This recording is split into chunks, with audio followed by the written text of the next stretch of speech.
आता एका शेतकऱ्याने फोन केला किंवा बियाणं तर ते म्हणे नंतर पाहू केलं तर आता 2 दिवसात शेती पेरणे ना, एक तर 20 दिवस गेले.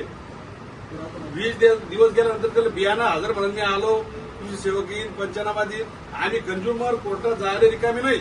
कोर्टात कोण जात बसत काही. आमचं म्हणणं आहे की तुम्ही मागावे तालुक्याचे, तुम्ही या कंपनीवाल्याला बोलवा, दुकानदाराला बोलवा आणि कंपनीवाल्याला सांगा यांना तेवढं अवेलेबल करून ते बियाणं ज्या शेतकऱ्याचा तुमचा जो पंचनामा राहील ग्राह्य, गावातला पोलीस पाटील आहे, तलाठी आहे, ग्रामसेवक आणि 2-4 पंच जे आपण जसं आणेवारी काढतो शेतकऱ्याची, तसा तात्काळ पंचनामा करा, रीतसर करा. त्याचे नियम तुमच्या कृषी सेवकांना सांगा.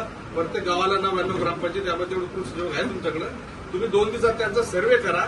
सर्व्हे केल्यानंतर या लोकांना कंपनीकडून बियाणे मिळून द्या. आम्ही दुकानदारावर नाही म्हणत की दुकानदारांनी बियाणं दिलं पाहिजे, पण तुम्ही जर कंपनी धरणार नाही, त्यांच्या कंपनीवर तुम्ही आता कारवाई केला, लगेच ती शेतकऱ्याला बियाणं देऊन टाकतो. पण आपण जर म्हणलं की इथं तक्रारी द्या मग आम्ही तिथं तसं नाही. तुम्हाला बी साहेब कृषी अधिकारी, जिल्हा कलेक्टर सगळ्याकडे जाऊन बसावं लागेल. शेतकऱ्याची अशाची मागणी लोकांना सांगावं लागेल. जर आपण जशी तीव्रता शेतकऱ्यांची, आमची आहे, तुमची आहे, तुम्ही पण शेतकरी आहे, तालुक्याचेच आहे, तुम्हाला कोणत्या भागात काय उगतं काय निघतं ते सगळं माहिती आहे. तुम्ही जर ही भूमिका आम्ही जसं तुमच्याकडे मांडतो तशी जर तिथं मांडली तर या शेतकऱ्याला 2 दिवसात फायदा होऊ शकतो. अन्यथा आम्हाला तुमच्या कृषी विभागाला नाईलाजास्तव तुमचं कृषी विभाग बंद करावं लागेल. हे निवेदन घेऊन आम्ही या ठिकाणी आलेलो आहे.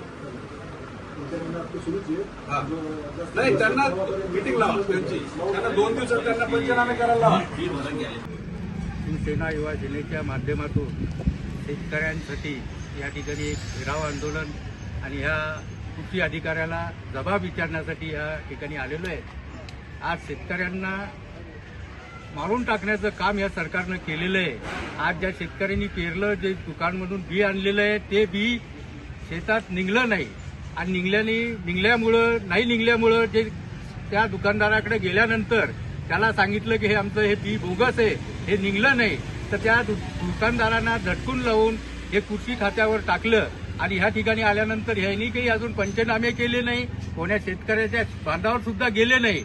म्हणून ह्या ठिकाणी आम्ही युवा सेना शिवसेनेच्या माध्यमातून या अधिकाऱ्याला घेराव टाकून त्यांना समज देण्यात आलेली या ठिकाणी की या तात्काळ लोकांना, जे शेतकऱ्यांना ज्याचं बी निघालं नाही, ते बोगस निघालेलं आहे, त्या दुकानदारावर, त्या लायसन धारकावर जी कारवाई करून त्या कंपनीवाल्याकडून बी घेऊन या शेतकऱ्याला देण्यात यावं, असं या ठिकाणी आम्ही ठामपणे सांगितलेलं आहे. परत आम्ही नाही झाल्यास या 2-4 दिवसामध्ये या ऑफिसला ताले मारो आंदोलन या ठिकाणी करण्यात येणार आहे.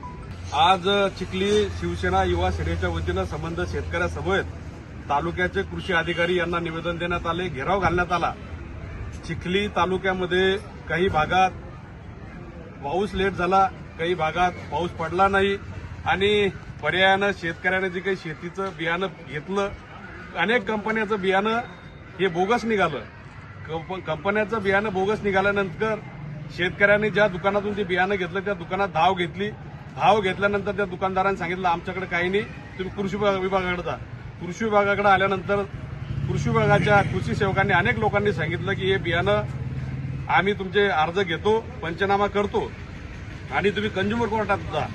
शिवसेनेच्या वतीनं त्यांना जाब विचारण्यात आला की शेतकरी हा जगाचा पोशिंदा आहे, हा जगाचा मायबाप आहे, तो कोण्या कंझ्युमर कोर्टात त्या ठिकाणी जाणार नसून या ठिकाणी शेतकरी हा ज्या दुकानातून त्याला बियाणं त्यानं विकत घेतलं, कष्टाच्या घामाची जी दाम आहे ती त्या दुकानात दिली आणि दुकानात देऊन त्या ठिकाणी बी घेतलं, तर त्या दुकानदाराची व कंपनीची संयुक्त बैठक तालुका कृषी अधिकारी तहसीलदार यांनी लावावी व कंपन्यावर, ज्या कंपन्याचं बियाणं बोगस निघालं त्या कंपन्यावर कारवाई करून त्या दुकानदारामार्फत तात्काळ 2 दिवसात पंचनामे करून या ठिकाणी शेतकऱ्यांना तात्काळ मोफत बियाणं, ज्यांचे त्या ठिकाणी सर्वे झाले, जे शेतकरी पात्र आहे अशा लोकांचा तात्काळ सर्वे करून हे बियाणं तात्काळ त्यांना 2-3 दिवसात देण्यात यावं.